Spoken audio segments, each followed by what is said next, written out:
दुनिया भर में पाकिस्तान का नाम रोशन करने वाले आलमी शोहरत याफ्ता अदाकार और कंपेयर मोइन अख्तर को मदाहों से बिछड़े 11 बरस बीत गए। मोइन अख्तर महज अदाकारी नहीं बल्कि एक दौर का नाम था जिन्होंने फ़नून लतीफ़ा के हर शोबे में अपनी सलाहियतों की धाक बिठाई।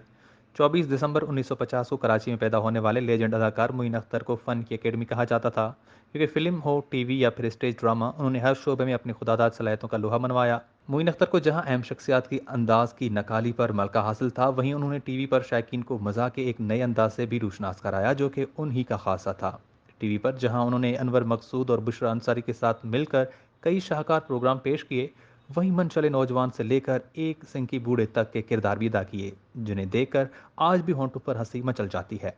मोइन अख्तर के मारूफ टीवी ड्रामों में रोज़ी, इंतज़ार फरमाइए, बंदर रोड से केमाड़ी, आंगन टेढ़ा, स्टूडियो ढाई, स्टूडियो पौने तीन, यस सर नो सर और ईद ट्रेंड शामिल हैं। ड्रामा रोज़ी में उनका किरदार शायद कभी न भुलाया जा सके। मोइन अख्तर के कई मशहूर स्टेज ड्रामे आज भी लोगों के जहनों पर नक्श हैं।